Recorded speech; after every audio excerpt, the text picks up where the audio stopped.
Adelante, maestro.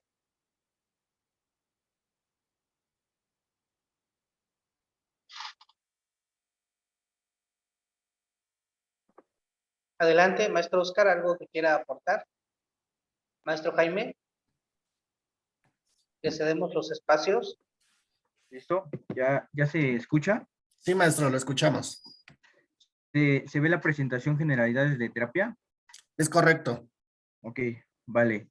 Pues bueno, hoy vamos a tocar un tema que ha estado en aumento.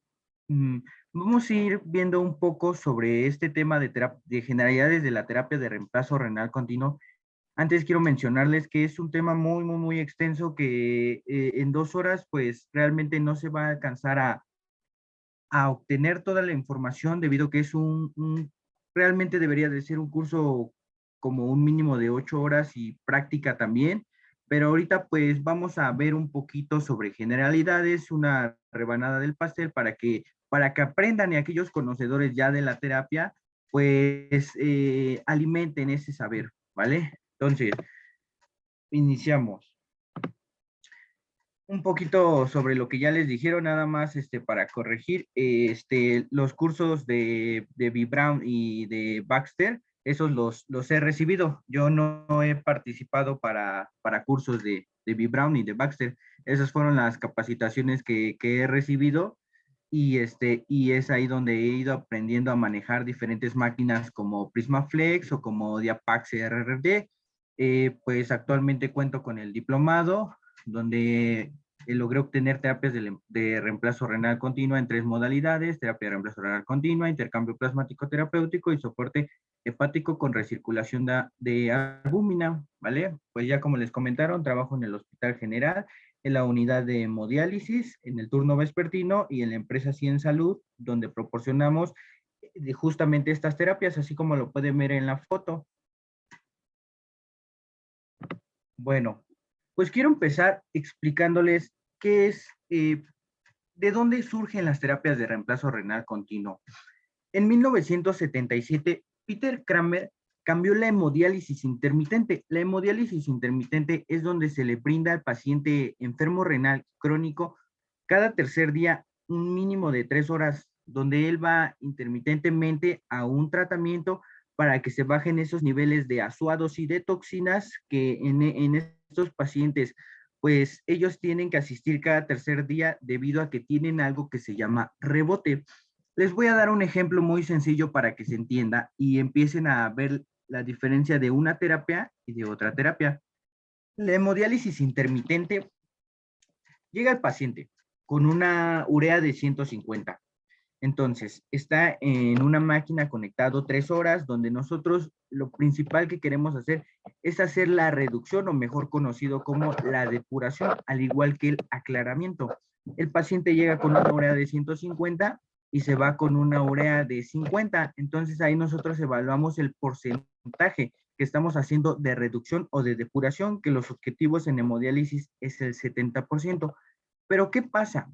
El paciente a las 4, 5, 6 horas o incluso a las 24 horas vuelve a aumentar esos niveles de urea. A eso le llamamos rebote. Es por eso que el paciente tiene que estar asistiendo cada tercer día a su tratamiento. De ahí la palabra hemodiálisis intermitente. Ahora, antes la hemodiálisis intermitente se utilizaba mucho, incluso con los pacientes con lesión renal aguda.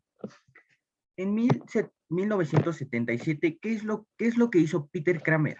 Peter Kramer cambió esa hemodiálisis intermitente a un tratamiento tradicional que él nombró hemofiltración arteriovenosa continua. ¿En qué consistía? En conectar una línea a un catéter.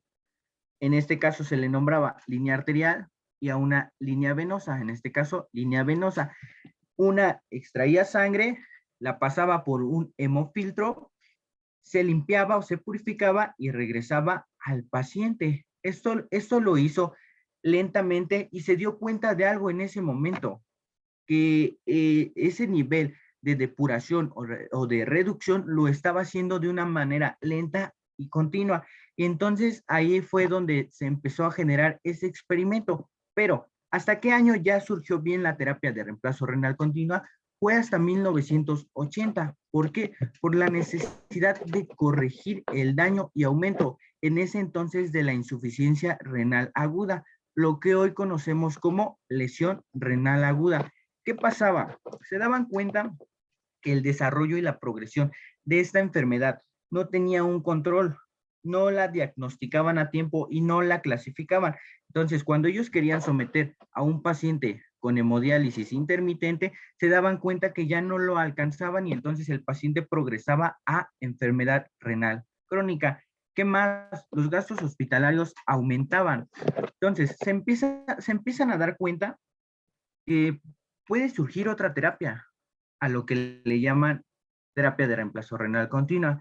Y se dan cuenta que esta terapia específicamente les ayudaba a la inestabilidad del paciente. Por eso es que esta terapia es para pacientes agudos y que están hemodinámicamente inestables. ¿Por qué? Porque mejora la inestabilidad del paciente. ¿Cómo? Manteniendo la presión arterial y el destete de los vasopresores. Entonces, es ahí donde empieza a surgir esta terapia. Aquí, como podemos ver en la imagen, se darán cuenta que en la parte de, pues, de arriba, incluso parte de abajo, donde se ve esa pequeña cápsula, de ese tamaño era el hemofiltro. Era muy grande. Dense cuenta el tamaño de la máquina. Ahora les voy a mostrar más imágenes de cómo ha ido progresando, cómo ha ido avanzando y se van a dar cuenta que la tecnología ha superado bastante y ha aportado grandes cosas a la medicina en cuestión de tamaño, en cuestión de software, en cuestión de que ya son más automatizadas las máquinas. Antes de pasar a la siguiente diapositiva, quiero explicarles algo porque luego escucho cuando dicen, es que el paciente con insuficiencia renal crónica o insuficiencia renal aguda, este término ya cambió. Desde el 2005 ya cambió. Ya no se conoce como insuficiencia renal aguda, ya no se conoce como insuficiencia renal crónica. Les voy a explicar cómo cambió el término de insuficiencia renal aguda a lo que hoy conocemos como lesión renal aguda. Pasa que en el 2005 hubo un comité en Ámsterdam. La KIN, que son siglas en inglés que quiere decir Red de lesión renal aguda, junto con sociedades de nefrología y medicina crítica, expusieron que el término insuficiencia renal aguda estaba mal adoptado. ¿Por qué? Porque solamente hacía mención en ese entonces de la lesión en el riñón.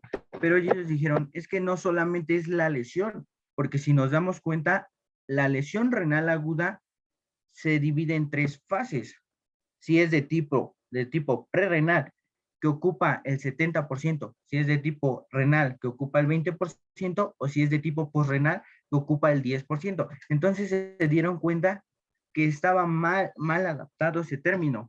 Entonces, ellos hicieron el comentario de que se cambiara ese término a lesión renal aguda para no solamente hablar de la lesión, sino también de la fisiopatología, de la enfermedad. Entonces, es ahí donde en el 2005 se hace el cambio de insuficiencia renal aguda a lesión renal aguda.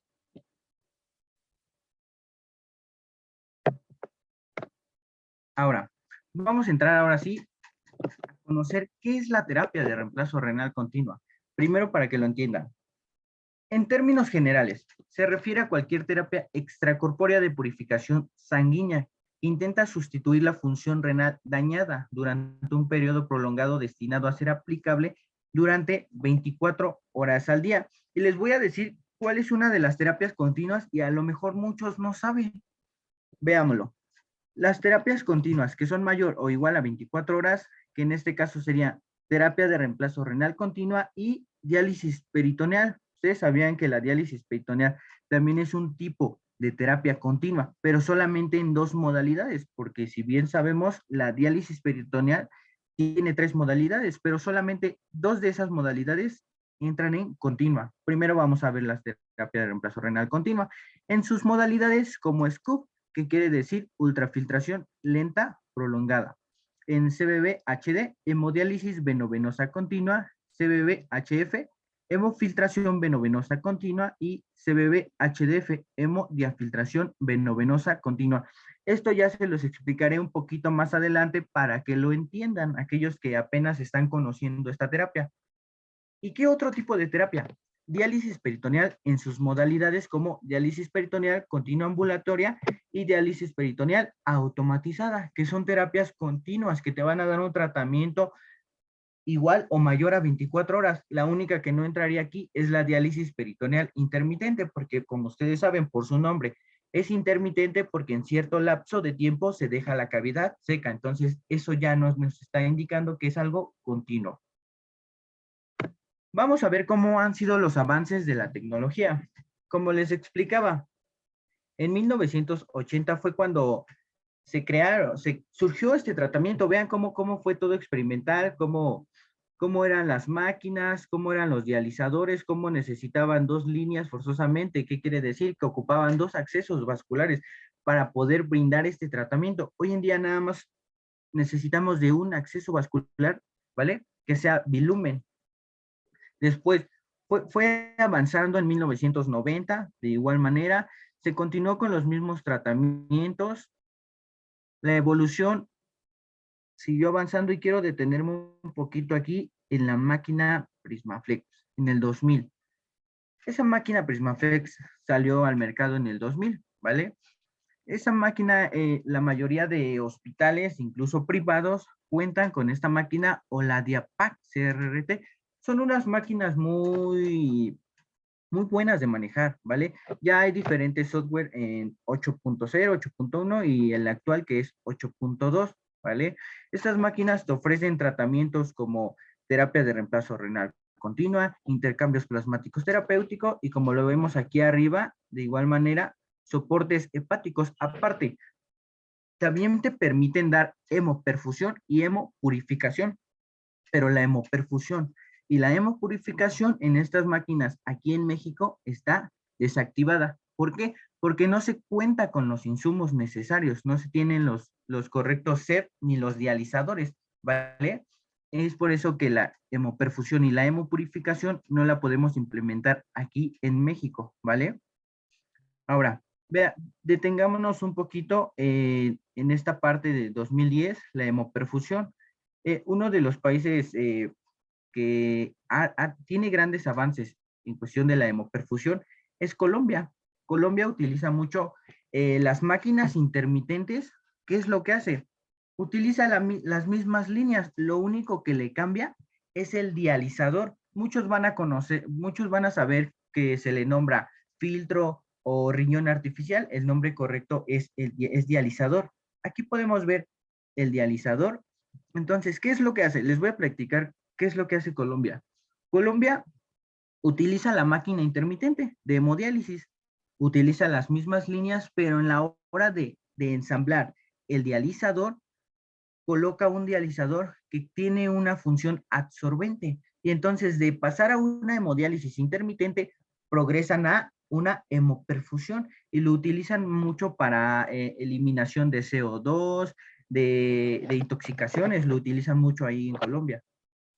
Ahora, la última tecnología que acaba de salir al mercado en el 2021, ya desde Europa, pues salió desde el 2016, ustedes entenderán por qué, ¿no?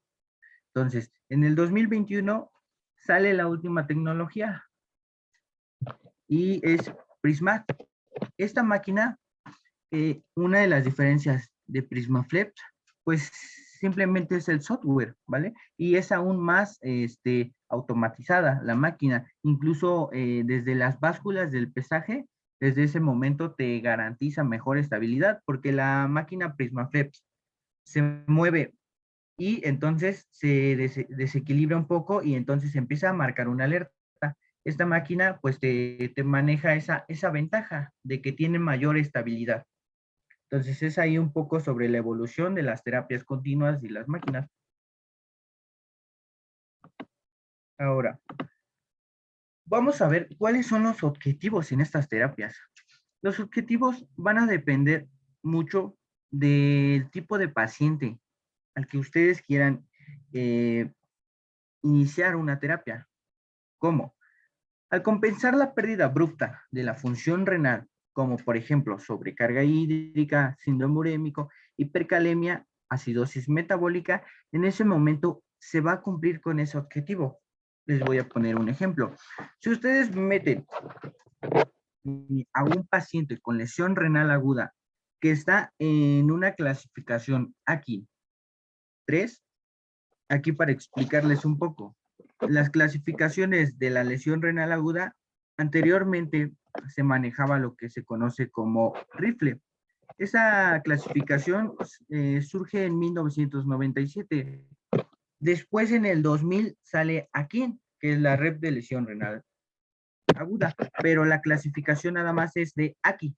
La aquí quiere decir, en términos en inglés, lesión renal aguda. Una de las diferencias entre ambas es que Rifle maneja creatinina sérica, tasa de filtrado glomerular y nivel de volumen urinario, a diferencia de la AQI. La AQI solamente evalúa nivel sérico y volumen urinario. Entonces, es en ese momento en el que deciden progresar de estar utilizando Rifle, que en ese momento Rifle era muy buena, ahorita ya es un poco obsoleta. Ahora deciden utilizar aquí para clasificar a los pacientes. ¿Cómo surge este cambio? Les voy a explicar algo. Uno de los indicadores tardíos es la creatinina sérica. Entonces, se dan cuenta que para poder calcular la tasa de filtrado glomerular, necesitan saber el nivel de creatinina. Entonces dicen, o sea, aparte de saber el nivel de creatinina, voy a calcular el filtrado y después voy a saber el volumen. Prefiero ganar tiempo y entonces ocupo aquí, que aquí nada más decido y veo cómo está el nivel de creatinina sérica, cómo está el volumen, y entonces ya clasifico más rápidamente a mi paciente. Si está en un grado 1, si está en un grado 2, y ya cuando el paciente está en un grado 3, es en ese momento entonces cuando deciden iniciar la terapia. Ahora, deciden iniciar la terapia. El paciente presenta lesión renal aguda, independientemente del tipo prerenal, renal, o en este caso, pues renal. Inicia la terapia y entonces su objetivo en ese momento es compensar esa pérdida abrupta del filtrado glomerular, de la disminución de filtrado de azuados, ¿vale? Y progresarlo a que disminuya ese daño. Entonces, ese sería su objetivo. Por eso les comento, los objetivos va a depender de cada patología del paciente. Ustedes van a generar su objetivo dependiendo de la patología del paciente. Pero también existen objetivos no renales, porque muchos se han de preguntar o muchos saben que la lesión renal aguda con inestabilidad hemodinámica es la primera indicación inicial para que un paciente sea sometido a una terapia de reemplazo renal continua. Pero también existen más indicaciones no renales, como eliminación de patógenos en sangre, eliminación de endotoxinas de la sangre, eliminación activa de leucocitos o reprogramación de leucocitos, y de igual manera a reducir citocinas. Si lo vemos en términos generales, prácticamente está involucrando lo de un paciente en estado de choque séptico. Entonces, en ese caso, el paciente no tiene una lesión renal aguda, pero su indicación no renal puede ser choque séptico, y entonces inician la terapia de reemplazo renal, pero si no la inician a tiempo, entonces ese paciente te puede llevar a una falla multiorgánica, y también una indicación para iniciar esta terapia es falla multiorgánica. Por eso les explico, el objetivo va a depender mucho de la patología. Ahora, vamos a ver las indicaciones de inicio. Las indicaciones de inicio. ¿Qué es lo que comenta la CADIGO? La CADIGO recomienda usar la terapia de reemplazo renal continua en lesión renal aguda con inestabilidad hemodinámica, cuando el paciente ya tiene sobrecarga hídrica, posiblemente el paciente ya está en una fase de choque séptico, está haciendo una falla multiorgánica, entonces en ese momento es recomendable utilizar esta terapia. ¿Qué recomienda la AQI? Recomienda que después de una cirugía cardíaca inicies la terapia. ¿Para qué? Para garantizar esa cirugía. Las indicaciones se van a dividir en tres: principales, menos frecuentes y no renales. Vamos a ver las principales. Una de ellas, oliguria, anuria refractaria a diuréticos, acidosis metabólica refractaria, sobrecarga hídrica, hipercalemia, igual ya refractaria a medidas anticalémicas, inmunomodulación, falla cardíaca refractaria, edema cerebral. El edema cerebral muy importante. Si el paciente presenta síndrome urémico y no se somete a una terapia intermitente por la inestabilidad, y entonces esos niveles de urea siguen aumentando, te pueden llevar a que el paciente presente un edema cerebral o incluso convulsiones. Por eso es una indicación principal. ¿Y qué más? Falla multiorgánica. ¿Cuáles serían las menos frecuentes? Las intoxicaciones como encefalopatía urémica, neuropatía y disfunción plaquetaria urémica. Las no renales, termorregulación como hipertermia, intoxicaciones por litio, metanol o por etilenglicol. Estas intoxicaciones van a requerir de un proceso de absorción. Ese proceso de absorción te lo van a dar ciertos dializadores, ya lo veremos un poco más adelante. No todos esos dializadores cumplen con ese proceso absortivo, pero ese proceso en ciertos dializadores solamente te puede durar 24 horas. Ya se los explicaré más adelante. ¿Qué otra indicación no renal? Sepsis y politraumatismo, que te va a llevar a una rhabdomiólisis grave o pancreatitis aguda. Indicaciones de retiro. Cabe mencionar que no existen como tal indicaciones de retiro. Estas indicaciones de retiro pues han salido a través de la experiencia y de los metaanálisis, pero como tal establecido no existe una indicación de retiro. Vamos a ver cuáles serían las indicaciones de retiro que recomiendan. Cuando se desee cambiar a otra terapia, como hemodiálisis intermitente, ¿qué quiere decir? Que el paciente tenía una lesión renal aguda, pero ya no pudieron disminuir el daño y entonces progresó a enfermedad renal crónica. Entonces, ya de pasar a una terapia aguda, ya pasó a una terapia intermitente. Por ende, el paciente va a aumentar los gastos hospitalarios. Y uno de los objetivos también en estas terapias es disminuir que progresen a enfermedad renal crónica y los gastos hospitalarios. Al igual manera de los pacientes que están en unidades de cuidados intensivos, que es ahí donde se brinda esta terapia, disminuir los días en terapia ducía, disminuir los días con ventilación mecánica. ¿Qué otro tipo de indicación? Mejoramiento hemodinámico del paciente. Ustedes ven que el paciente está recuperando esa función renal, se logró el destete de los vasopresores y de algunos tipos de sedantes y relajantes. Entonces, ustedes van viendo que el paciente va evolucionando. Entonces, es momento para retirar la terapia. Ahora, ¿qué otro tipo de indicación? Movilización del paciente fuera de la UCI. Aquí ya te está diciendo que el paciente ya está mejor, ya está más estable. Recuperación de la función renal, se lo puse entre paréntesis, es la más frecuente porque la mayoría de los pacientes, no todos, inician en esta terapia por lesión renal aguda. Pero, ¿qué recomienda la CADIGO? CADIGO recomienda suspender la terapia de reemplazo renal continua después de la evaluación exhaustiva de diferentes parámetros clínicos, como volumen urinario, balance hídrico, hipercatabolismo, electrolitos séricos y asuados. Entonces, eso es lo que recomienda la CADIGO para retirar la terapia. Ustedes ven que el volumen urinario mejoró, que ya no está con sobrecarga hídrica el paciente, que los electrolitos como potasio disminuyeron, que los asuados de igual manera mejoraron. Entonces dice que digo, recomiendo, retires esa terapia en ese momento. Voy a explicarles para que entiendan las modalidades de las terapias, los procesos físico-químicos. Estos procesos fisicoquímicos se dividen principalmente en 4. La difusión. La difusión simplemente es el paso de solutos de un gradiente de mayor concentración a uno de menor concentración a través de una membrana semipermeable. Ya lo ven aquí en la imagen. Este gradiente es el de mayor concentración. Ahora aquí van viendo cómo van pasando solutos de bajo peso molecular a un gradiente de menor concentración, ¿vale? Y de igual manera, en la otra imagen lo podemos ver. Ya hay más solutos de bajo peso que están pasando a otro gradiente, ¿vale? De menor concentración. Esto ya es fuera de la sangre, esto ya es en el líquido dializante y después se elimina. Les voy a poner un ejemplo para que quede más entendido. Ustedes van al metro.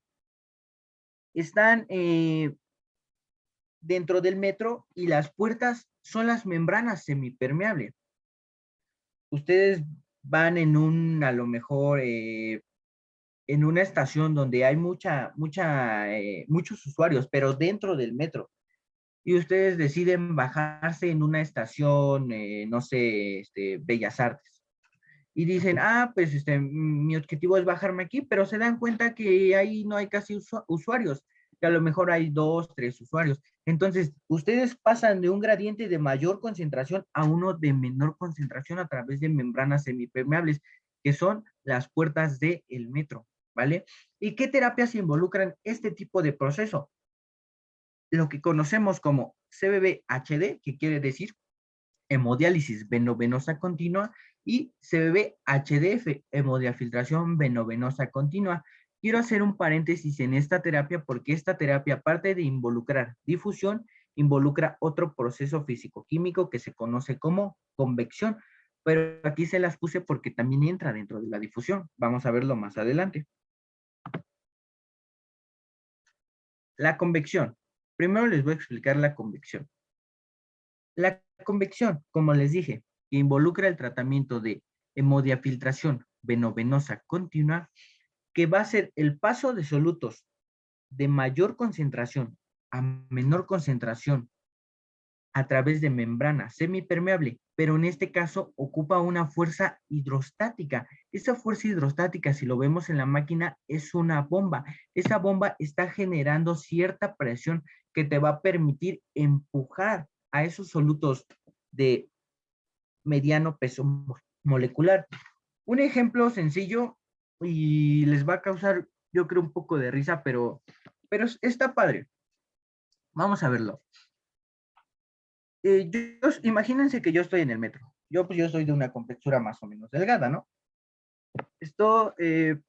Estoy en el metro, ¿va? Lo mismo. Y entonces, estoy en el compartimiento interno del metro y literal, hay muchos usuarios, están pompa con pompa, brazo con brazo, así literal, ¿no? Todo profesional.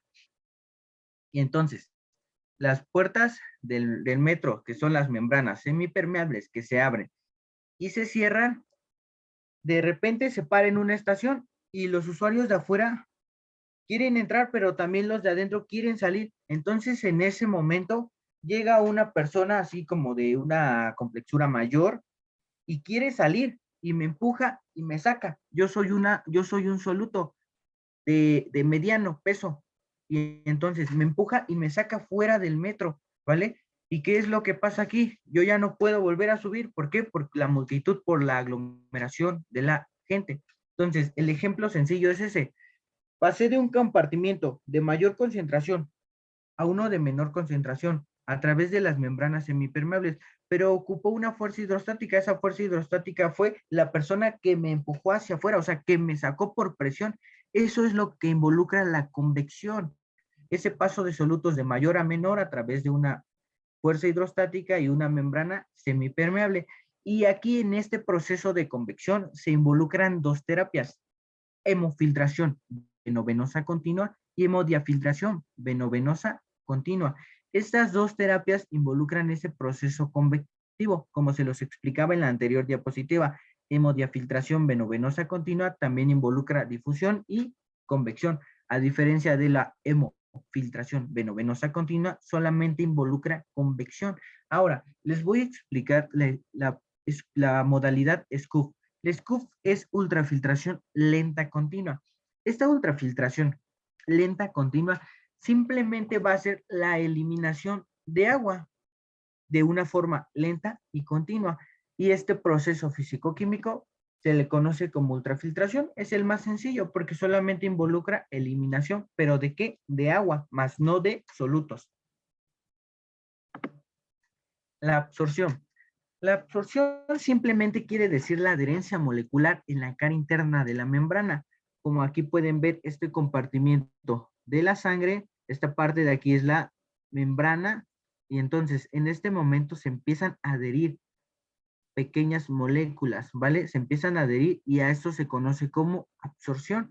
Pero aquí quiero dejarles algo en claro. Algunos dializadores de segunda y de tercera generación que se ocupan en CRRT tienen este proceso de absorción, ¿vale? Pero no todos. Y normalmente estos dializadores de segunda y de tercera solamente te permiten tener ese proceso de absorción en 24 horas. Ahora, este proceso físico-químico, ¿dónde lo vamos a ver más? En la hemoperfusión. Ya se los voy a explicar ya más detalladamente para que vean el ejemplo en un dializador. Aquí, veamos la difusión, ¿vale? Que la difusión simplemente es el paso. Aquí vemos el compartimiento de la sangre donde vienen esos solutos y ese es la mayor concentración porque ahí la sangre está saturada de solutos o de toxinas. Entonces, pasan de ese compartimiento de mayor a uno de menor. El compartimiento de al lado es el líquido dializante. Y entonces ese líquido dializante está haciendo un arrastre de forma contracorriente a la sangre. Podemos ver cómo ingresa la sangre por la parte de arriba que es impulsada por la bomba y el líquido dializante ingresa por la parte de abajo haciendo un efecto contracorriente, hace ese arrastre de las toxinas y entonces al hacer ese arrastre permite la eliminación de solutos, pero solutos de bajo peso. ¿Hacia dónde los manda? Hacia la bolsa del efluente. Ya más adelante les voy a explicar. Esta es la bolsa del efluente. Ahora, la ultrafiltración, que simplemente quiere decir eliminación de agua. Como podemos ver, la bomba de sangre está impulsando, entra la sangre al dializador y entonces a través de esos pequeños poros de la membrana se logra eliminar agua. ¿Y hacia dónde la envía? Hacia la bolsa del efluente. Vamos Maestro, a ver, ¿sí? ¿me podría repetir? Me perdí un poco. Claro, ¿en cuál? En la que estaba comentando de la difusión. Ah, ok, Ujú. vale. La difusión es el paso de solutos de mayor concentración a menor concentración a través de una membrana semipermeable. Vamos a verlo aquí en la imagen. Sale la sangre del paciente a través de la línea arterial. Es impulsada por la bomba. Ingresa al dializador. En el compartimiento de la sangre ingresa y es ahí donde hay muchos solutos, muchas toxinas. El líquido dializante ingresa por la parte de abajo, ¿vale? Donde se ve esta conexión, ingresa el líquido dializante en contracorriente, ¿vale? Esa contracorriente te va a permitir hacer el arrastre de esos solutos de bajo peso molecular para ser específicos, menores a 500 Daltons. Entonces, se empiezan a eliminar esos solutos. Hace ese arrastre y ¿hacia dónde los manda? Hacia la bolsa del efluente. Es así como se lleva el proceso de difusión. ¿Sí se logró entender? Sí. Vale, si no, ponemos más ejemplos. Ahora, el proceso de convección. El proceso de convección es el más complejo porque aquí involucra el mismo paso de solutos de mayor concentración, donde lo vemos aquí en el compartimiento de la sangre, a uno de menor concentración. Pero en este caso está involucrando una fuerza hidrostática. Estas llaves que se ven aquí, estas llaves de agua, involucran esa fuerza hidrostática, ya sea pre o de forma post. La pre siempre va a entrar antes del dializador y la pos siempre va a entrar en la cámara venosa en la que va de retorno al paciente, pero no es un líquido de ganancia para el paciente. Quiero que quede claro, porque muchas personas piensan que porque está entrando post y está entrando de retorno al paciente es un líquido de ganancia. No, ese líquido de ganancia no se ve reflejado en el paciente, sino se ve reflejado como un proceso de convección. ¿Qué quiere decir? Que está haciendo ese empuje de los solutos de mediano peso para que a la hora que vuelvan a entrar al dializador sean eliminados en ese compartimiento, ¿vale? Que quede claro, no es una ganancia de paciente, ¿vale? Es una fuerza que simplemente te va a ayudar a empujar de una manera mayor o con presión para que se eliminen esos solutos de mediano peso y que entonces, ¿a dónde van a pasar? A la bolsa del efluente. La absorción, que simplemente quiere decir la adherencia de solutos, como lo podemos ver aquí en la imagen, vemos el dializador y vemos ya macroscópicamente ahí en la lupa, notan esos solutos cómo se van adheriendo a esas membranas. Eso es lo que involucra la absorción. Vamos a ver ahora, para que entiendan, qué moléculas se eliminan, qué moléculas no se eliminan. De un peso molecular menor a 500 Daltons, como lo podemos ver aquí en la imagen, todos esos solutos, sodio, urea, potasio, fosfato, creatinina, ácido úrico, glucosa, aluminio, todos esos solutos incluyen la difusión. ¿Por qué? Porque son solutos de un peso molecular menor a 500. Ahora, la convección, que te va a permitir eliminar solutos de mediano peso, incluso algunos solutos de gran peso, como vitamina B12, inulina, beta-2 microglobulina y mioglobulina. Eso involucra el proceso convectivo, la eliminación de esos solutos de 500 hasta 5000 Daltons. Aquí, como ustedes pueden ver, la beta-2 microglobulina y la mioglobulina, su peso molecular es más alto. Aquí pasa algo, la relación de eliminación no es 1:1. ¿Qué quiere decir eso? Del paciente están saliendo 150 de urea, ejemplo. Y en la bolsa del efluente debería de haber la misma cantidad, 150 miligramos de cilitro de urea. Eso es la relación 1:1. Lo mismo que está saliendo, lo mismo que se está eliminando. Entonces, así tú te das cuenta que tu membrana está permeable, todavía está funcional. ¿Cuándo se rompe esa permeabilidad de esa membrana? Cuando la relación es menor a 0.8. Cuando esa relación es menor a 0.8, te está diciendo que tu membrana, o sea, tu dializador, ya no es permeable, ya no es funcional. ¿Cuál sería la intervención? Cambiarla. Ahora, la beta-2 microglobulina y la mioglobulina no se pueden eliminar en una relación 1:1. ¿Por qué? Por su peso molecular. Normalmente se elimina el 0.8 del peso molecular de esa mioglobulina o de esa beta-2 microglobulina. ¿Por qué? Por su peso molecular. Porque no se alcanza a través del proceso de convección a eliminar completamente en relación 1:1. Si no se elimina, pero no en su 100%, sino en su 80% se elimina, ¿vale?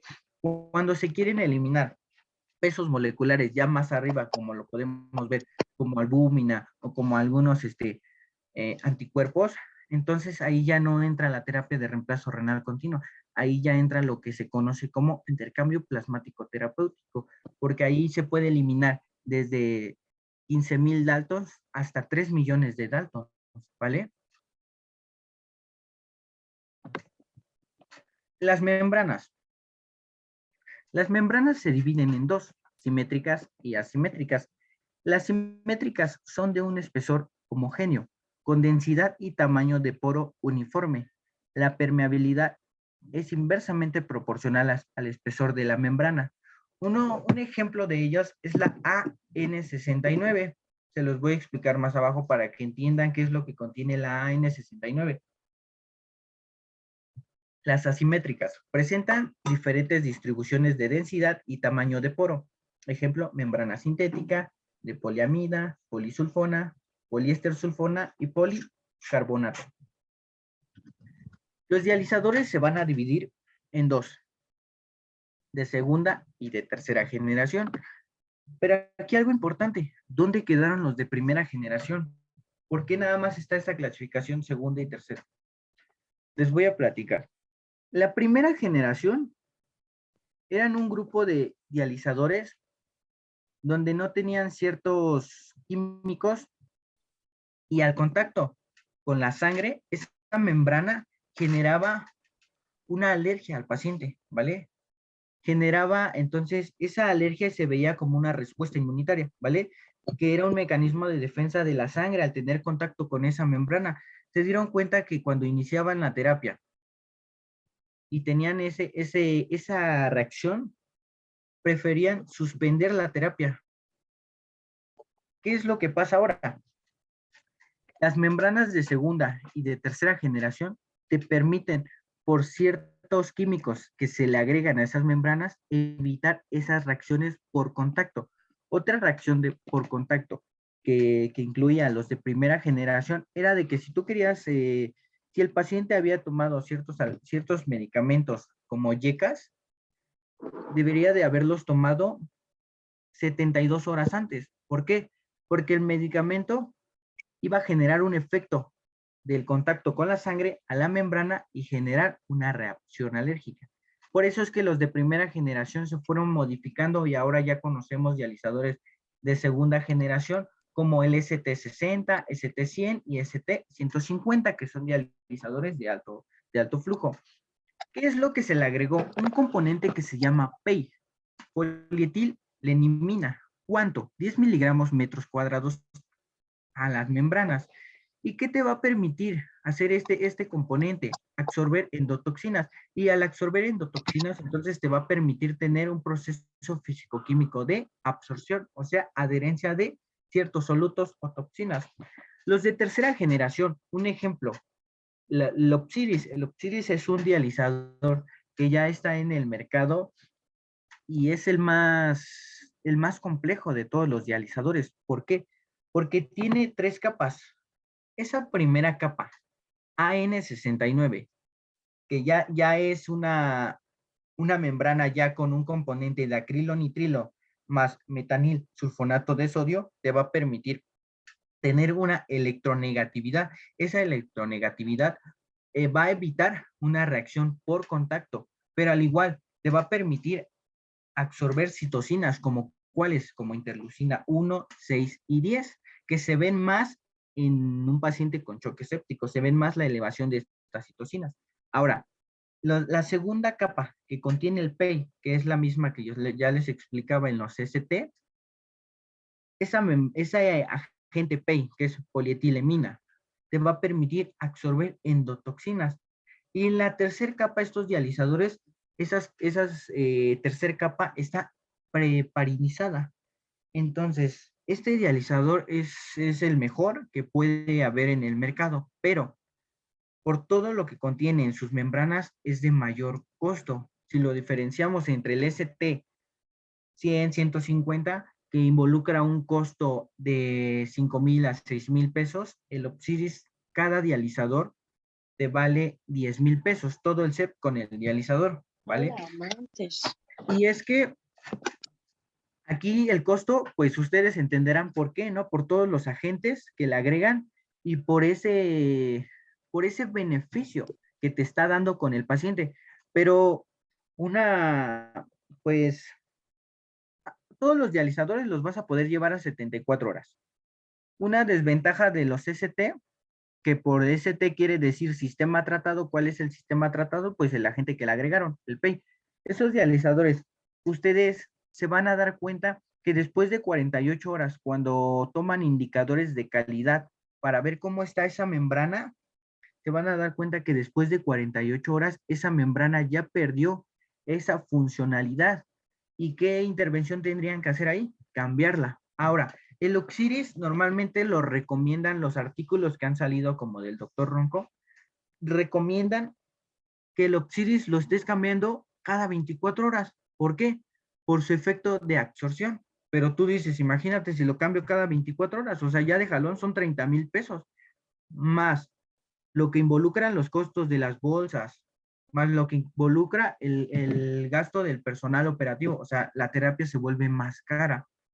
Una ventaja de este dializador y que lo recomiendan, que lo utilices con citrato, porque el citrato es un tipo de anticoagulante, pero esa anticoagulación te va a permitir hacer un efecto de anticoagulación regional, porque cuando se utiliza heparina o enoxaparina, se le conoce como anticoagulación sistémica. ¿Qué es lo que dicen los estudios y las recomendaciones que se dicen con este dializador? Cada 24 horas, cámbialo, porque pierde su proceso absorcivo. ¿Qué recomiendan las demás personas? Llévalo a 72 horas, pero utilízalo con citrato. ¿Para qué? Para que la terapia sea mejor. Aparte, un beneficio del citrato: disminuye el riesgo de sangrado, disminuye el riesgo de trombocitopenia inducida por heparina, te va a garantizar una funcionalidad y una permeabilidad de la membrana. Entonces, sí son grandes recomendaciones, pero el citrato, a diferencia de la heparina, también es más costoso. Entonces, entre más accesorios tú le pongas a tu terapia, más cara se vuelve. A lo mejor y sí se logran objetivos muy altos y a lo mejor el beneficio se logra. Pero por decir, en hospitales públicos, lamentablemente no contamos con este tipo de dializador. Normalmente siempre ocupamos con los ST, que son los costos accesibles, ¿vale? ¿Dónde se ve más esto de utilizan las recomendaciones que hacen de cambiar el tipo de dializador de tercera generación cada 24 horas o llevarlo a 72 horas con el uso de citrato? Normalmente en unidades privadas. Es ahí, por decir, yo me doy un claro ejemplo donde brindo estas terapias en StarMedic, que ahí, porque tienen el recurso, lo utilizan. Y el beneficio al paciente es muy grande porque se cumple el objetivo. Ahora les voy a poner un ejemplo de todos los CEP que hay en terapias continuas, pero enfocados en PrismaFlex. Se dividen en dos: bajos flujos y altos flujos. Estos bajos flujos te van a permitir utilizarlos para pacientes pediátricos. ¿A partir de qué? De 8 kilogramos de peso, ¿va? Y los de alto flujo, como aquí pueden lograr ver, es a partir de 30 kilogramos de peso. Entonces, si ustedes quieren meter a un paciente a una terapia de reemplazo renal continua pediátrico que pese igual o mayor a 8 kilogramos de peso, lo pueden hacer, pero deben de utilizar los correctos CEP, que son de bajo flujo, ¿vale? Aparte, los flujos que vas a hacer a la hora de programar y la prescripción deben de ser menores, a diferencia de los de un adulto, ¿va? Un ejemplo, les voy a poner aquí un ejemplo del ST-150, sistema tratado 150. Podemos ver la superficie de la membrana, que es 1.5. Podemos ver el tipo de membrana, que yo ya se los explicaba anteriormente, es la N69 con su sistema tratado. Pesos mínimos de 30 kilogramos, volúmenes de cebado, ocupa 2000. ¿Qué quiere decir eso? Que ocupa 2 ciclos de cebado. Recuerden esto: cada vez que van a hacer un ciclo de cebado, independientemente de la cantidad que te pida, le debes de agregar 5000 unidades de heparina. Por decir, si nos enfocamos en el ST-150, que te va a pedir un volumen de cebado de 2000, ¿qué quiere decir? Que te va a pedir 2 ciclos de cebado. Por cada ciclo de cebado, a esos 1000 mililitros de solución salina, recuerden, siempre se ceba con solución salina, porque muchos dicen, ¿lo puedo cebar con Harman? No puedes cebarlo con Harman, es con solución salina. Y a esa solución salina se le agregan por cada 1000 mililitros 5000 unidades de heparina. Aquí podemos ver que cada uno de los CEP tiene en el compartimiento cierta cantidad de volumen, ¿va? Yo le pregunto al público, si una de las complicaciones de la terapia es que se te puede coagular el circuito extracorpóreo, ¿cuánta pérdida de sangre en un ST-150 van a tener? Quien guste contestar. Creo Maestro, que es aproximadamente de 1000. No, no inventes, es mucho, ¿No es mucho? Es que mucho. 150, Ok. ¿no? De 150 a 300. No, los dializadores son muy específicos. De hecho, yo les voy a hacer una recomendación. Siempre que inicien una terapia, cuando ustedes cargan su set, cuando les dice ahí la máquina cargar set, hablando de PrismaFlex, porque les estoy explicando los set de PrismaFlex, les dice carga tu set, y en ese momento hay un código de barras en la máquina y lo lee el escaneador y te aparece en la pantalla. Cargaste un set, no sé, 150, ST-150 y te aparece todos sus parámetros y sus límites. La presión transmembrana máxima es esta, tú lo puedes cebar con cierta cantidad, tu pérdida de ganancia es esta cantidad, tu volumen de PVP máximo es esto, o sea, te hace las recomendaciones de ese dializador. Yo les recomiendo que siempre que carguen un set, le tomen foto. ¿Para qué? Para que en determinado momento que ustedes vean que en la pantalla de estado ya no está marcando en verde y a lo mejor ya está marcando en color amarillo, ustedes inmediatamente van a saber que está marcando una alarma. Entonces, acérquense a la máquina, vean cuál es la alarma y que les diga presión transmembrana elevada. Si ustedes le tomaron la foto cuando cargaron el CEP, se van a dar cuenta, ok, la membrana, la presión transmembrana máxima es esta. Y entonces, ¿eso qué les va a permitir?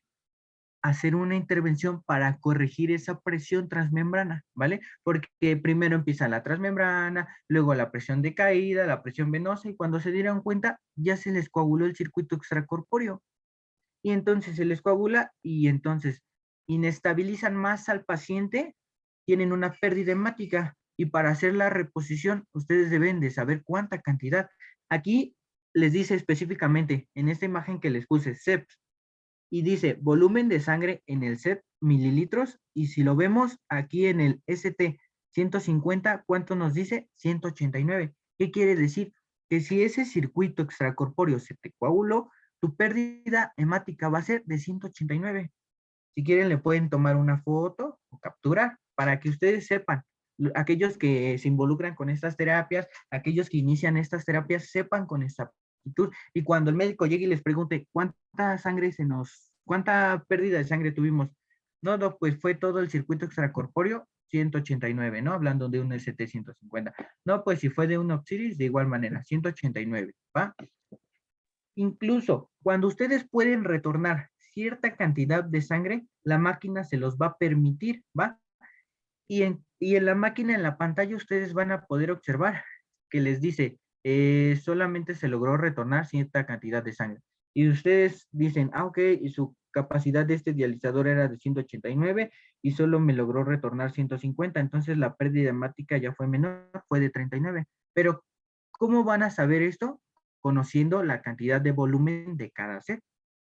Ahora, los límites de pérdida o de ganancia, por decir en un ST-150, pues van a decir hasta 400, hasta 400. ¿Qué quiere decir esto? Que a lo mejor y aparte de lo que están ultrafiltrando, la máquina está ultrafiltrando un poquito más y eso lo está marcando como pérdida. Cuando te lleve a una pérdida mayor a 400, te va a marcar una alarma y te va a decir la máquina en ese momento que tú estás ocupando.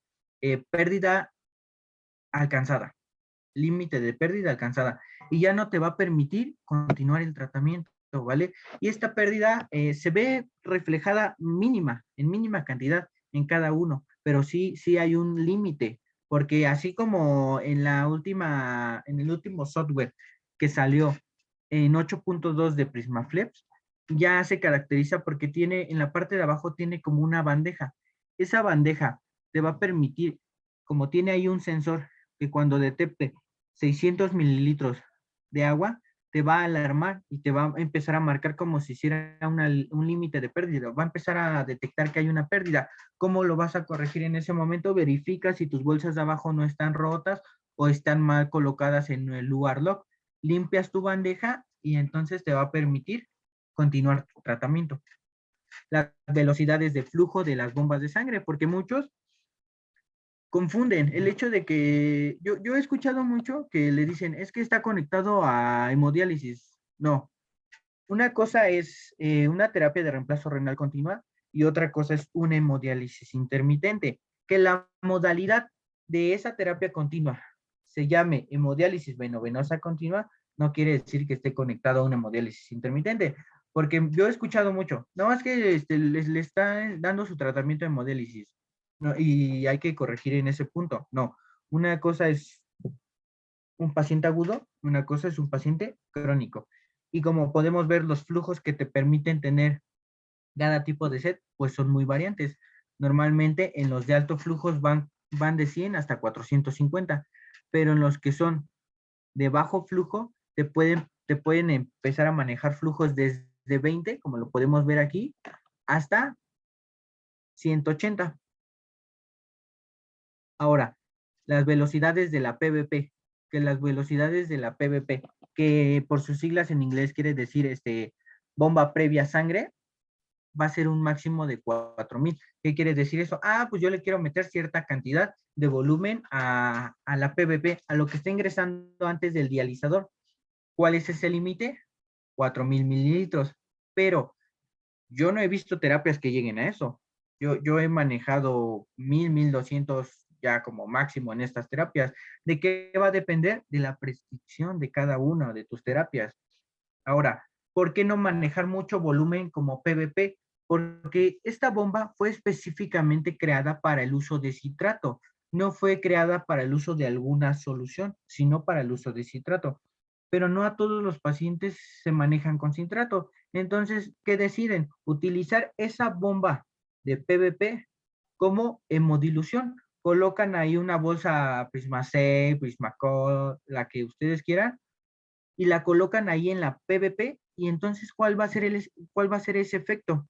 Que va a ser un efecto de hemodilución. Entonces, va a empezar a hemodiluir la sangre, ¿para qué? Para que no se concentre y no te lleve a una coagulación. Pero cuando ustedes utilizan grandes volúmenes de hemodilución, ¿qué es lo que va a pasar? Es como si ustedes, su mamá les habla, ¿no? Y les dice, hijo, ven, y ustedes pasan y no le hacen caso. Y vuelven a pasar y no le hacen caso. Y vuelven a pasar y no le hacen caso. Prácticamente eso hace el soluto, la toxina, cuando entra en la membrana. Cuando hay mucha cantidad de PVP que está hemodiluyendo de una manera mayor, el soluto pasa así como si entrara por su casa y saliera. Y regresa al paciente y vuelve a entrar y vuelve a salir. O sea, prácticamente no estás haciendo nada. O sea, sí estás protegiendo la membrana, ¿vale? De que no se coagule, pero no estás permitiendo que se eliminen esos solutos. Por eso es que hay que tener mucho cuidado con esta de PVP y se debe de manejar un porcentaje del 80%.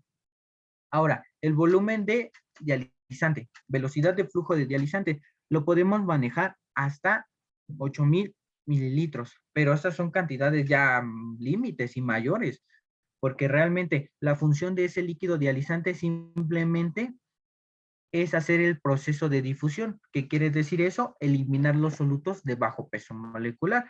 Cuando ustedes quieren hacer mucha eliminación de volúmenes de solutos de bajo peso, van a inestabilizar más al paciente. ¿Por qué? Porque lo pueden llevar a un síndrome hiperosmolar al eliminar muchos solutos o electrolitos, y entonces no están permitiendo que haya ese rellenado o ese refill, como se le conoce. ¿Qué quiere decir eso? Imagínense que se ponen a hacer ejercicio. Y de repente tienen sed, pero ustedes dicen, no, porque tengo que seguir haciendo ejercicio, no voy a tomar agua. Y no permiten que el cuerpo se hidrate o descanse. Y entonces ustedes lo llevan a un gasto mayor. ¿Cuál sería una de las consecuencias? Que ese gasto cardíaco aumente y entonces te lleve a un desmayo. Ese es un ejemplo. Si lo vemos en la terapia, no van a permitir ese descanso o ese rellenado, como se le conoce como refill, ¿vale? ¿En dónde? En los vasos sanguíneos. Al no permitir ese rellenado, van a empezar a inestabilizar aún más a su paciente. Por eso es que en estos volúmenes de dializante van a ir mucho dependiendo de la prescripción y de los niveles de laboratorio. de cómo va a ir evolucionando el paciente. Si estamos eliminando correctamente los asuados, nos hace falta más volumen para eliminar más o disminuimos, ¿vale?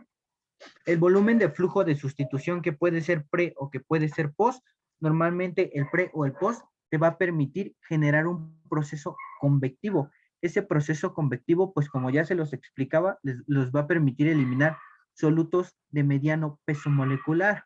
Una de las desventajas de la sustitución post es de que si ustedes le meten mucha cantidad o mucho volumen post en esa cámara, sí se los está reinyectando, o sea, sí se los está manteniendo mm, permeable esa cámara venosa, pero cuando a la hora de que entre por el dializador, les va a causar hemoconcentración y entonces el riesgo de manejar volúmenes altos como post los va a llevar a coagulación del circuito extracorpóreo. Lo que se recomienda que se utilice como un volumen de sustitución post, un 20%. Hay médicos que se arriesgan a un 30% y está bien, hay que ir vigilando cómo va la terapia, pero las recomendaciones que se hacen en los artículos son 20%. Y las tasas de ultrafiltración, aquí las tasas de ultrafiltración, por decir en un ST150, pueden ser de hasta 2000 mililitros, pero de igual manera, si tú quieres, ejemplo, conectar a un paciente que tiene sobrecarga hídrica, que tiene lesión renal aguda y que tiene una sobrecarga de 10 litros, yo no creo que ustedes quieran quitarle de gajo o de jalón todos esos 10 litros en un día. Si su terapia es de 72 horas, deben de valorar la inestabilidad del paciente porque existen fases de la ultrafiltración. Las fases de ultrafiltración son 4. Te va a permitir la primera desde que ultrafiltres nada, la segunda desde que ultrafiltres un balance neutro de lo que le está ingresando y de lo que está egresando el paciente, la tercera que tengas pérdidas negativas y la cuarta ya que tengas pérdidas negativas ya mucho mayores. ¿De qué va a depender eso? De la inestabilidad del paciente, porque muchos quieren llegar y empezar a ultrafiltrar y se dan cuenta que la presión va cayendo. No, por eso se crean recomendaciones, se crean fases de ultrafiltración para que esta extracción de líquido del paciente, ¿vale? Tú la decidas y cómo vas a llevarla. Ok, yo empecé a ultrafiltrar cero porque el paciente se mantiene normotenso y con el uso de vasopresores. Ok, el paciente ya se está hipertensando, le voy bajando a los vasopresores, pero también voy empezando a aumentar la ultrafiltración. Entonces vas empezando a aumentar la ultrafiltración. Ya cuando llegues a un límite, tú dices, ok, yo quiero ultrafiltrar los 10 litros en 72 horas, voy a dividirlos entre las 72 horas para saber cuánto le corresponde a cada hora. Y cuando tú llegues a tu límite de hora, entonces ya es darle mantenimiento. ¿Por qué? Porque muchos quieren empezar a aumentar y aumentar y aumentar porque dicen, mi objetivo nada más es quitar líquido. No. Sí, a lo mejor tu objetivo en una terapia como SCOOP, que es ultrafiltración lenta continua enfocada en pacientes con sobrecarga hídrica, a lo mejor y sí ese es tu objetivo, pero si tú tienes un paciente que lo sometiste a hemodiálisis, que aparte de estar eliminando solutos de bajo peso molecular y aparte de estar eliminando líquido, no solamente te enfoques en el líquido, sino enfócate en la valoración de tu paciente, cómo está hemodinámicamente inestable, cómo está el uso de el manejo de los vasopresores, cómo está la monitorización cardíaca, cómo están los parámetros ventilatorios, cómo están los laboratorios para hacer el ajuste, porque el ajuste de la máquina, cuando tú conectas a un paciente de inicio, te pide peso y también te pide hematocrito y cada cuánto se tiene que hacer ese ajuste cada 24 horas, ¿vale? Entonces, esas sí las recomendaciones de cómo ir llevando a tu paciente. ¿Para qué? Para lograr el objetivo. No solamente es conecté a mi paciente y ya, no. Tu objetivo es monitorizar, darle continuidad, vigilar la estabilidad, los paráclinos, ¿vale? Ahora, quiero compartirles un poco sobre mi experiencia en CRRT. He recibido pues los cursos por parte de BAPSE, aquí también en la máquina de APAC, como la pueden ver en la de al lado que está en la de PrismaFlex, la de APAC CRRT. Una de las diferencias de estas dos máquinas, una es el software. El software en la de APAC se conoce como Home and Safe, y por decir en la de PrismaFlex, pues va a ser el software 8.0, 8.1 y 8.2. Pero Prismaflex te ofrece más terapias, a diferencia de la Diapac. ¿Por qué? Hay una terapia que se llama hemodiafiltración venovenosa continua. Tú la seleccionas en la máquina Prismaflex, inmediatamente te la da, pero cuando la seleccionas en la máquina Diapac, tienes que colocar una bolsa extra que esté infundiendo o reinyectando en la cámara venosa, ¿vale? Es como si tú le agregaras un accesorio. ¿Por qué? Porque este tipo de máquina no te ofrece este tratamiento, tú lo tienes como que preparar. Esa es una de las dos diferencias. Aquí, pues, he impartido este curso taller en mi hospital General Cuautitlán, José Vicente Villada. Hicimos el curso taller de la máquina Prismaflex. Podemos ver aquí la práctica y en la imagen de hasta abajo, ustedes pueden observar, fue un tratamiento de un paciente con sepsis abdominal, lesión renal aguda y sobrecarga hídrica. Entonces tenía 3 indicaciones de inicio. Aquí pues se inició la terapia y aquí era como se iba llevando. No solamente es conectar a mi paciente y listo, hay que ir llevando el monitoreo de la prescripción. Si en algún momento el médico les dice hay que hacer un ajuste por los laboratorios, hay que cambiar esto, entonces ¿quién lo hace? Pues el personal de enfermería. El doctor te lo indica, pero tú lo haces. Pero para eso es muy importante que tú conozcas esos parámetros, que tú sepas dónde le voy a mover a la máquina, qué significa este parámetro, cuáles son los límites, qué significa si mi máquina está de color verde, si está de color amarillo, está de color rojo. Por eso muy importante ver el monitoreo, hacer el registro en las hojas de terapias continuas, ver las alarmas, si está funcionando correctamente, si te está alarmando algo o definitivamente ya se detuvo la terapia. Aquí está la imagen de que yo les hacía la recomendación siempre de que carguen un set, tómenle foto para que ustedes vean cuáles son los límites máximos de ese dializador. Aquí cómo se hace el ajuste de la anticoagulación, cómo se está haciendo el registro de la ultrafiltración de lo que se está eliminando. Aquí la resolución de presiones, por decir aquí un aviso de PTM demasiado alta, ¿no? Que te está diciendo, oye, ya está demasiada la PTM, tienes que hacer algo. Entonces ya tú haces las intervenciones adecuadas.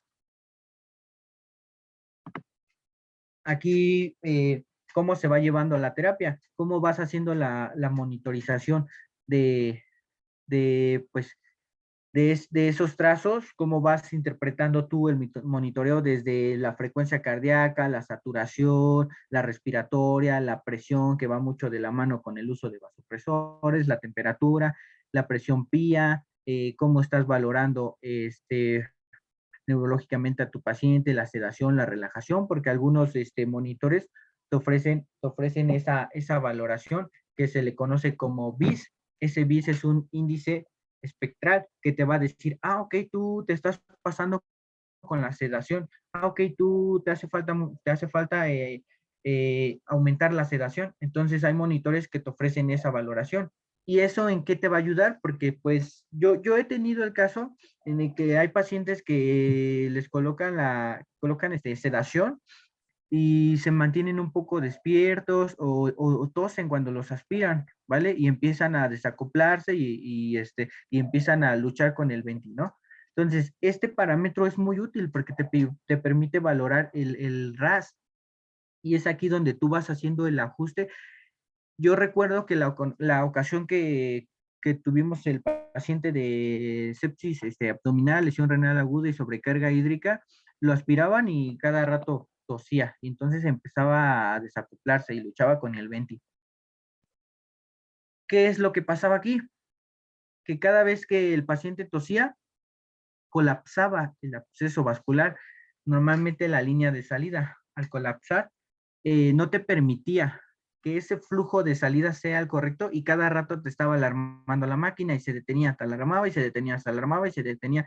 Entonces es muy importante que tú estés monitorizando y tengas el conocimiento de estos valores también. ¿Para qué? Para que tú junto con el personal que está a cargo del paciente puedan hacer un trabajo multidisciplinario en equipo, entonces puedan resolver esa parte, no les afecta su terapia y no lleguen a una pérdida hemática, que al final de cuentas va a llevar al paciente a una inestabilidad hemodinámica mayor. Aquí como podemos ver en este peso, cómo se va monitorizando el peso del paciente, por eso es muy importante que vean cómo va el peso del paciente, su peso ideal y cuánto peso aumentó para sacar esos balances, para saber cuánto se le va ultrafiltrando, si va mejorando, si no va mejorando, conocer cómo está su circuito extracorpóreo, si ya tiene aro de fibrina, si ya tiene coágulos en los cabezales, si ya tiene coágulos en la cámara venosa, cómo están los vasopresores y si se mantienen, van disminuyendo, cómo está la reposición de calcio, porque el calcio siempre se va a hacer reposición cuando se utiliza el citrato. Recuerden, el citrato es un anticoagulante. ¿De qué tipo? Regional. Pero el citrato es muy buena como anticoagulación, pero tiene dos desventajas. Que cada molécula de citrato te va a producir 3 de bicarbonato. ¿A qué te va a llevar esto? A que el paciente tenga alcalosis metabólica. Entonces, cuando se utilice citrato, los flujos que están entrando de citrato deben de ser menores. ¿Para qué? Para que no lleves al paciente a una alcalosis o una hipocalcemia, porque el citrato es un quelante de calcio. Por eso es que cuando se utiliza citrato se tiene que hacer la reposición de calcio. Es así como se va llevando la terapia de esta manera. ¿Cómo se hace la reposición de calcio? Se hace una preparación de 17 ampolletas en 1 litro de solución salina aforados, y normalmente las guías de recomendación Baxter te dicen que inicies con una infusión de 10, pero que estés haciendo una monitorización de gasometrías arteriales, que es de paciente, y venosas, que son del circuito. ¿Cómo está entrando la sangre del paciente y cómo está regresando? ¿Por qué? Porque de ese 100% del citrato, el 60 se va al efluente, pero el 40 ingresa al paciente y entonces se empieza a producir alcalosis y empieza a producir hipocalcemia. Y es por eso que se tiene que hacer, cuando se inicia el uso de citrato, a las 2 horas se tiene que tomar gasometrías paciente y venosa de circuito extracorpóreo. La venosa tiene que ser la de salida, la de retorno. Se toman las gasometrías y se empieza a hacer la comparación. Ya hay parámetros establecidos donde te va a decir, ok, sigue manteniendo así la infusión. Ok, auméntala porque estás teniendo mucha pérdida de calcio. O sabes qué, disminúyela. Y entonces así es como se va haciendo el monitoreo. Primero es a las 2 horas y después es a las 6 o 8 horas. Y cada 8 horas se va haciendo ese monitoreo de las gasometrías. ¿Por qué? Porque si ustedes no llevan el monitoreo, no van a saber cómo hacer el ajuste de la reposición de calcio. Aparte, no van a saber si el paciente ya está en alcalosis.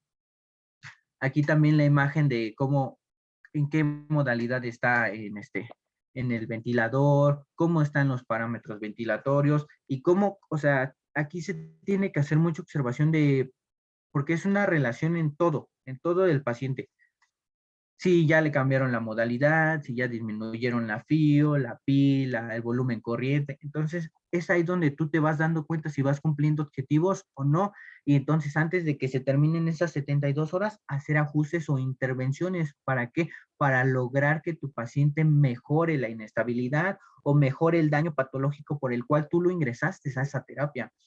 Aquí quiero que observen las imágenes donde pueden ver que no tiene sangre, si simplemente tiene el residuo de la sangre y de solución salina, porque aquí este paciente iba a ingresar a una colocación de marcapasos definitivo. Normalmente se recomienda que cuando los pacientes vayan a entrar a una cirugía, obviamente la terapia en ese momento se suspende, pero se sigue manteniendo recirculando el circuito. Nunca se deja recirculando con la sangre, porque recuerden que después de cierto tiempo se produce hemólisis, ¿va? Entonces se retorna la sangre al paciente y se deja recirculando solamente con solución salina. Aquí lo que se dieron cuenta varios compañeros que ese día retornaron el circuito, se dieron cuenta que en los cabezales ya tenía presencia de coágulos. ¿Y qué es lo que decidieron? ¿Qué intervención decidieron hacer? Hacer la recirculación con solución salina, pero le agregaron 5,000 unidades de heparina. Le agregaron esas 5,000 unidades de heparina y aumentaron el flujo de la bomba a 250. ¿Para qué? Para que se limpiara ese dializador, ¿va? Y su funcionalidad mejorara, al igual que la de la membrana. Ahorita adelante les voy a enseñar un video, ese video para que ustedes vean bien cómo está aquí el cabezal inferior, cómo está el cabezal superior, ¿vale? Y ahora en el video que les voy a poner al lado, vean cómo ya se ve más limpio después de haberlo recirculado con 5,000 unidades de heparina y con flujo alto.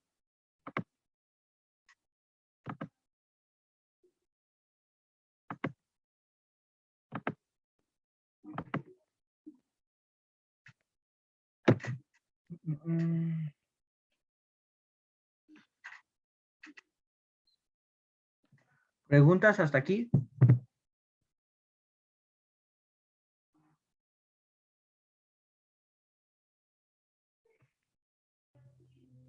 Sí, una pregunta. Buenas tardes. Sí, claro. Nos comentaba anteriormente que nada más es con pura solución salina. En caso de que por accidente se pusiera otra solución, qué podría causar? Pues de preferencia no se recomienda que se cebe con otro tipo de solución. ¿Va? Por decir, si ustedes lo quieren cebar con Harman, pues recuerden que la Harman, aparte de contener lactato, pues también contiene un poco de potasio, ¿va? Entonces eso no le va a ayudar al paciente, por eso es que se recomienda solamente con solución salina, ¿va? Es lo que siempre se recomienda, ¿va? ¿Por qué? Porque si ustedes hacen el cebado con otro tipo de solución, va a empezar a hacer un cambio en los niveles de electrolitos, los va a aumentar. Les quiero poner un ejemplo muy sencillo. Si ustedes tienen un paciente que van a iniciar su terapia por hipercalemia y deciden cebarlo con Harman, ¿qué es lo que van a hacer? Que esos niveles de potasio sigan aumentando. Por eso es que se recomienda la solución salina porque nada más contiene cloruro de sodio al 0.9%, su molaridad pues es similar a la del plasma. Cuando no se tienen este tipo de soluciones, de preferencia, pues no inicies la terapia hasta que tengas la solución salina. Uh-huh. En algunas terapias, como por decir el soporte hepático, ahí sí el cebado es con solución salina en la máquina PrismaFlex, pero en el monitor es con albúmina. Ahí sí se utilizan soluciones coloides. Pero hablando de terapia continua, se recomienda soluciones cristaloides. Gracias.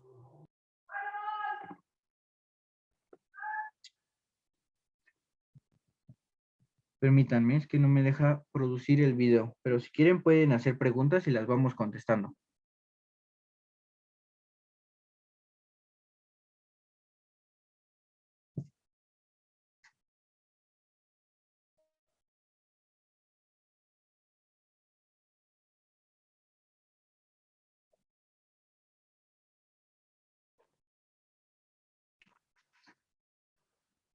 ¿Alguna pregunta que tenga?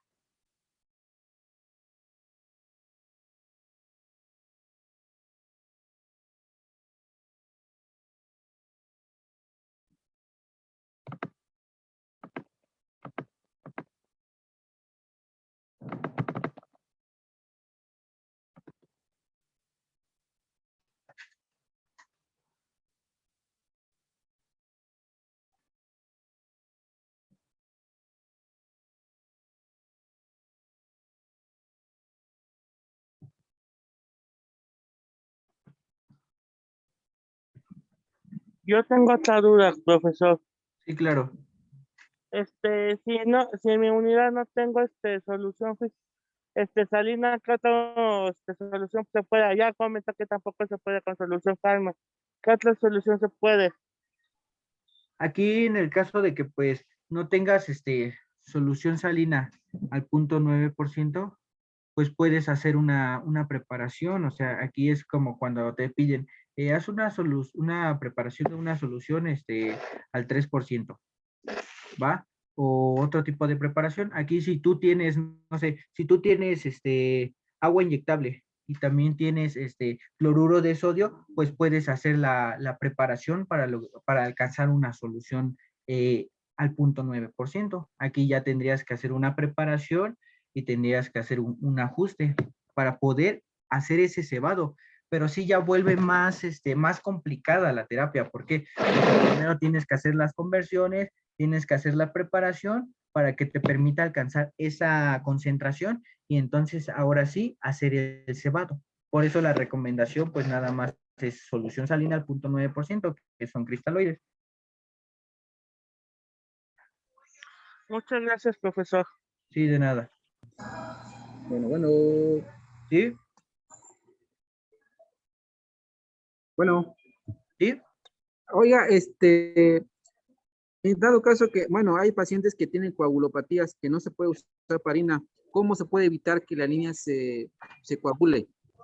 Con el uso de citrato. Recuerden, incluso la CADIGO se los recomienda. Pacientes que tengan riesgos de sangrado o en este caso con algún tipo de coagulopatía, utilicen citrato. ¿Por qué? Porque el citrato te va a mejorar el efecto de anticoagulación y que te va a permitir que no se coagule tu circuito extracorpóreo y que aparte la membrana se mantenga más permeable. Yo les voy a poner un ejemplo. El paciente que teníamos de sepsis abdominal más lesión renal aguda y sobrecarga hídrica, presentaba coagulopatía también, ¿vale? Estaba haciendo una CIP. Ese pacientito con heparina no lo alcanzábamos, no lo logramos alcanzar. ¿Y qué fue lo que se utilizó? Citrato. Se utilizó citrato, pero con él se utilizó flujos más altos. Las recomendaciones que te hace Baxter es que utilices flujos bajos, ¿como cuánto? Como de 100 mililitros hora, ¿vale? Pero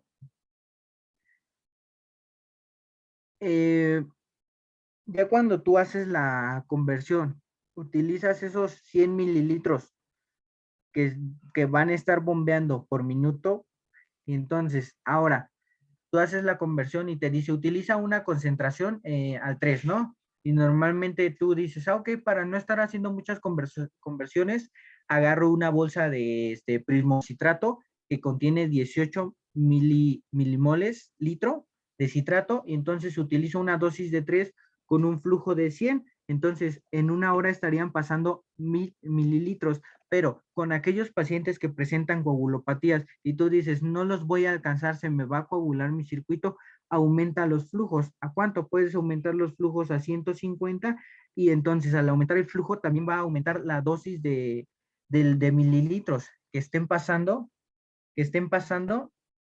en el circuito. Un ejemplo sencillo.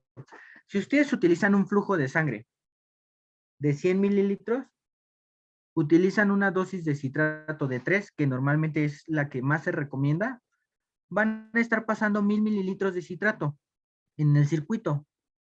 Ahora, si ustedes tienen pacientes con coagulopatías, como lo comentaban, que dicen, es que no lo voy a alcanzar, tengo miedo de que se me coagule mi circuito extracorpóreo, aumenten el flujo de sangre, por ende va a aumentar la cantidad de citrato que va a estar pasando en el circuito. ¿Qué va a mejorar? El riesgo de coagulación, ¿va? Pero al mejorar ese riesgo de coagulación tienen que estar muy al pendiente de la reposición de calcio, porque entre más mililitros de citrato estén pasando por el circuito extracorpóreo, el riesgo de que el paciente caiga a una alcalosis es mayor. Al igual, el riesgo de que el paciente caiga en hipocalcemias ya severas, pues de igual manera es mayor. Por eso es hacer la monitorización cuando se utilice citrato de calcio paciente, calcio circuito.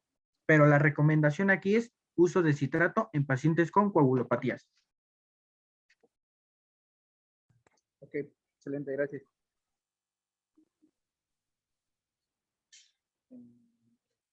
Bueno, ya van a reproducir el video. Por favor, pongan un poquito de atención en esta parte. Óchale.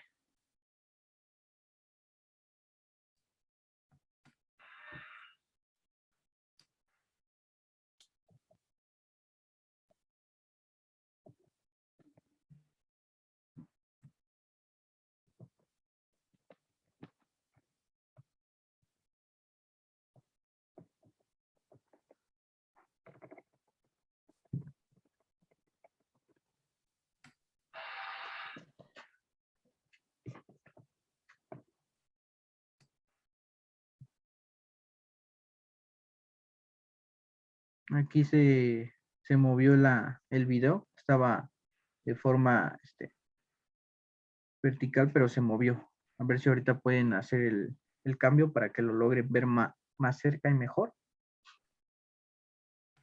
Pero aquí podemos ver al paciente que les comentaba, al paciente, si se dan cuenta, las líneas están muy concentradas la sangre, está muy concentrada la sangre. ¿Por qué? Porque este paciente, aparte de tener una sepsis abdominal, una lesión renal aguda y una sobrecarga hídrica, ya el paciente estaba haciendo una SIP. Entonces, con el uso de heparina, si se dan cuenta, ahí estaba la jeringa de heparina conectada al circuito, no lo alcanzábamos, incluso con dosis altas, como 10, ¿vale? No lo lográbamos alcanzar. ¿Y qué es lo que pasó? Que decidimos utilizar citrato. Cuando se decide utilizar citrato, nos damos cuenta que las presiones transmembranas, las presiones de caída y presión venosas mejoran. ¿Por qué? Por el tipo de coagulopatía que tenía el paciente, pero con un flujo de 100 mililitros no lo alcanzábamos. Tuvimos que aumentar el flujo de 150 por lo mismo de la coagulopatía. No tengo el video post de cuando ya mejoró la hemoconcentración del circuito extracorpóreo, pero sí ya se ve un poco más rojizo, ya no se ve tan oscuro. Ahí pueden ver en la parte de abajo las básculas, donde se tiene la línea amarilla de la línea del efluente, al lado se tiene la línea blanca que era la de PVP, la que yo les platicaba, que es la de la de entrada pre, ¿a dónde? Al dializador. La que sigue del lado de la línea verde, que es la línea de líquido dializante. Esa línea de líquido dializante es la que te va a permitir hacer un efecto de difusión. Y la última, que es la de post, que es la línea de color violeta que te va a permitir hacer el efecto de convección. Entonces es ahí donde se decide y donde se utilizan estas terapias. Normalmente cuando utilizas todas las bolsas, estás utilizando un tipo de tratamiento en modalidad hemodiafiltración. Estás haciendo un proceso de difusión, al igual que un proceso de convección. Cuando nada más se está manejando la de SCUF, que es la de ultrafiltración lenta continua, ustedes se van a dar cuenta que nada más está la del efluente, porque nada más hay pérdida de agua. Cuando está la de hemodiálisis, nada más, la modalidad de hemodiálisis, van a tener la bolsa amarilla del efluente, van a tener la bolsa de PVP porque está activada, ¿vale? Y van a tener la de líquido dializante, que es la línea de color verde. Y cuando es en la modalidad hemofiltración, solamente está la del efluente, línea color amarilla, la de PVP, línea blanca, y tienen la de sustitución, la última, la de línea de color violeta. Es así como ustedes se van a dar cuenta, ya que sean más conocedores de la terapia, inmediatamente con el hecho de ver y ustedes ver la modalidad o incluso ver cómo está el circuito, cómo está acomodado y cómo están las bolsas, ustedes van a saber en qué modalidad está el paciente. Poco a poco se van a hacer conocedores. Ahora, el video que tenemos del otro lado donde se está recirculando con solución salina y heparina, es ahí donde donde quería que vieran cómo se ve, o sea, la imagen que les puse antes donde ya presentaba esos coágulos, ahora cómo se ve después de que estuvo recirculándose con heparina y con flujo de 250. Logren ver que ya se ve más limpio el circuito extracorpóreo, ¿va? Pues bueno, esto es un poco sobre la terapia de reemplazo renal continua. Quiero terminar agradeciéndoles a cada uno de ustedes su participación y con una frase: se triunfa con lo que se aprende. Gracias.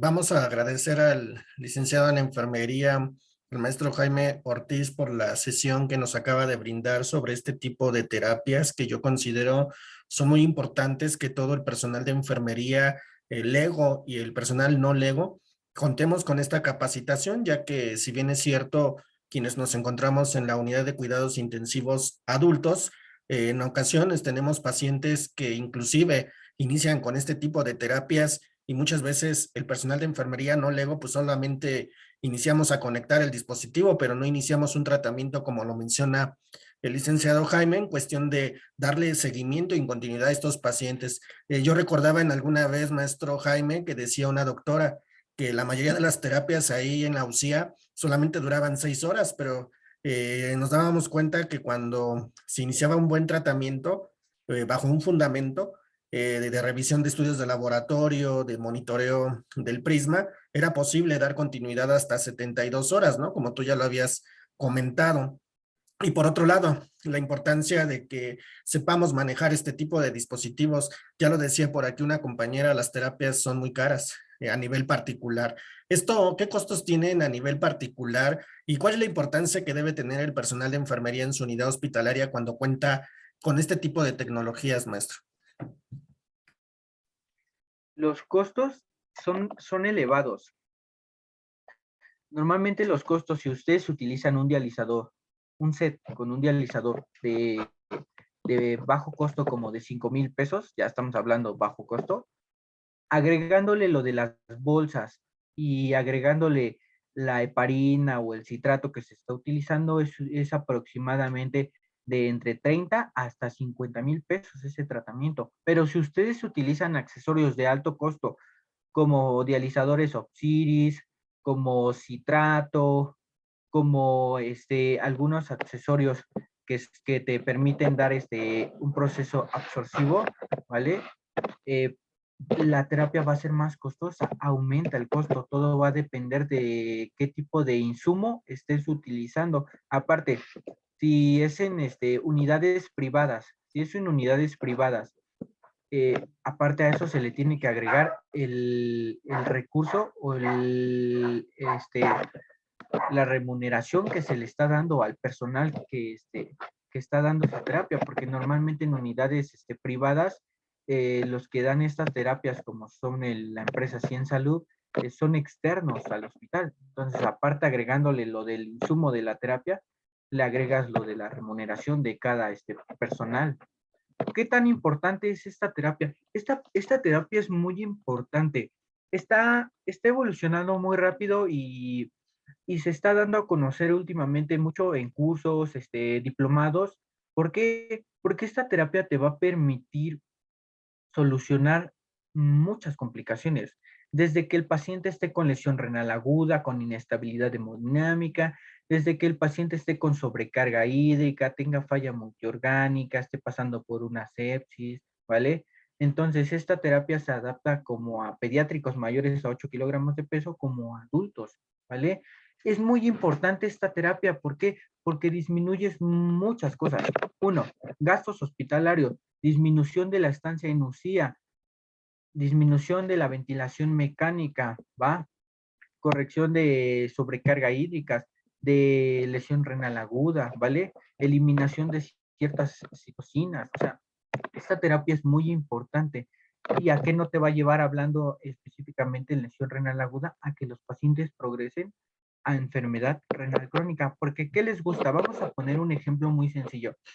Los pacientes que tengan una terapia de reemplazo renal continua con dializadores de bajo costo, que los lleven a 72 horas, que estén haciendo el monitoreo, su terapia que tenga un costo de 40,000 pesos. Esa terapia nada más va a ser un gasto en ese momento. Ahora, si no se llevó adecuadamente, porque no se tenía el conocimiento de que se podía ocupar esa máquina, porque suele pasar que nada más está ahí en la máquina en las unidades de cuidados intensivos y no se le da el uso adecuado. ¿Qué es lo que pasa?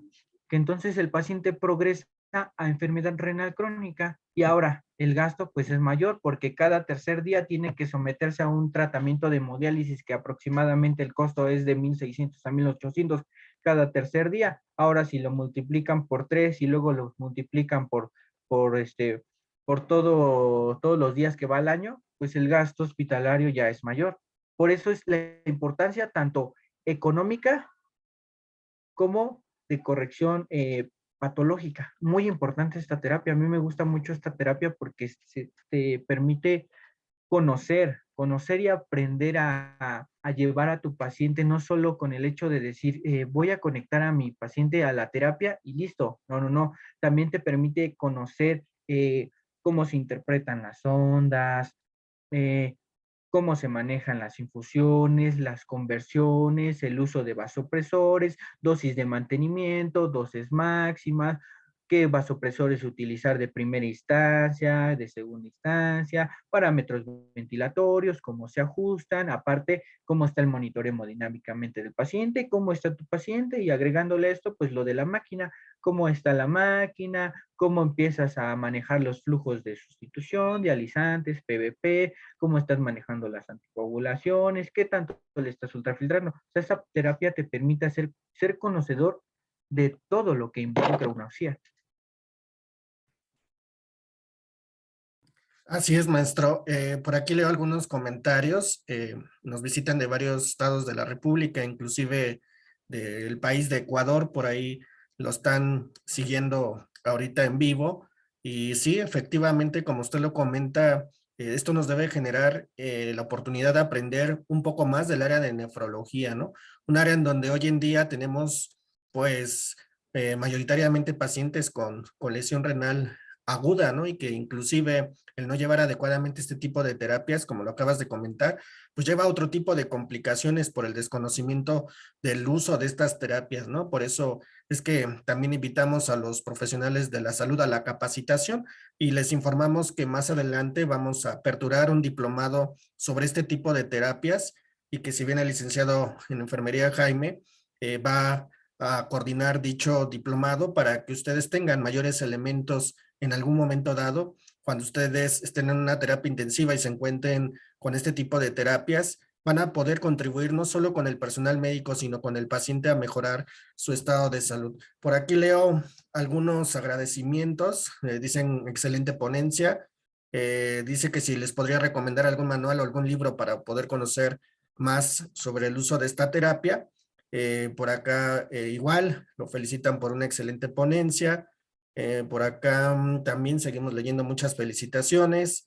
Dice que muchas gracias por compartir sus conocimientos. Y bueno, por aquí ya nos empiezan a preguntar sobre el costo del diplomado. Yo considero que sí lo debemos de tomar, ¿no? Porque creo que es algo que no quisiéramos que se presentaran los pacientes, pero es algo que invita al personal de enfermería a formarse, a capacitarse en torno a esta temática que tú nos hablabas en 2 horas, pero que en algún momento decías, no solo en 2 horas, hasta en más de 8 horas o quizás un poquito más de tiempo, porque aquí ya abordamos cuestiones de anatomía y fisiología renal, ya estamos hablando de algunos aspectos de la fisiología del riñón, de la unidad anatómica y funcional que es la nefrona, y entonces ya nos estamos metiendo a más a fondo de toda esta parte de la que tú nos platicas y que si bien se va volviendo compleja, pero como lo vamos ya observando, pues ya como que le vamos agarrando el sentido de cómo es que se debe dar el tratamiento a esta terapia. El médico si bien prescribe, nosotros metemos dicha información, sin embargo, tenemos que llevar el tratamiento, ¿no? Como tú decías, ¿no? En un lapso de 24, 48 hasta 72 horas, pero también es cierto que a quien pasemos la estafeta también debe ser un personal entrenado en esta parte que tú comentas. Y bueno, por aquí nos dice Carolina, dice, nosotros usamos Diapac, Prisma Flex, Amplia, pero no entiendo muy bien, ahora queda más claro, pero dice ella que reconoce que le falta mucho aprender, pero bueno, aquí estamos invitándolos al diplomado que se va a impartir. Por aquí Elena nos dice, gracias por compartir tu conocimiento y experiencia, que a diario aumenta demanda y la necesidad de la población, ¿no? Hace rato escuchaba los costos, ¿no? De lo que paga un paciente por este tipo de terapias, ¿no? Y la forma en que al personal de enfermería se le renumera, pero gracias a esta renumeración, pues se debe al conocimiento que debemos de contar. Pues bueno, con esto vamos a despedir nuestra sesión. No sé si alguien quiere hacer alguna pregunta o comentario. Maestro Jaime, ¿algo más que quiera aportar? Sí, así es. Pues yo nada más quiero comentarles que sí tengo muchas bibliografías. No sé cómo lo podemos manejar ahí, maestro Oscar, que dejen su correo en el chat y se los hacemos llegar o se los digo de una vez las bibliografías. ¿Cómo lo podemos manejar?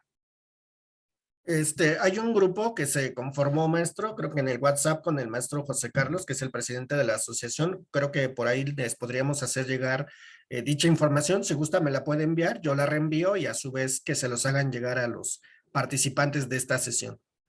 Sí, así es, perfecto, para que vayan conociendo un poco más sobre esta terapia y de igual manera puedan transmitir ese conocimiento a las demás personas y pues somos del mismo gremio, debemos de apoyarnos y terminar con ese mal dilema del enemigo es, el enemigo de un enfermero es otro enfermero, eso es algo mal dicho, más bien, ¿por qué no apoyar a la persona, no nada más criticar, porque a veces una persona tiene deficiencia en algo y en vez de apoyarlo, que el beneficio va a ser al paciente, lo criticamos, porque no llegamos y, oye, ¿tienes alguna duda?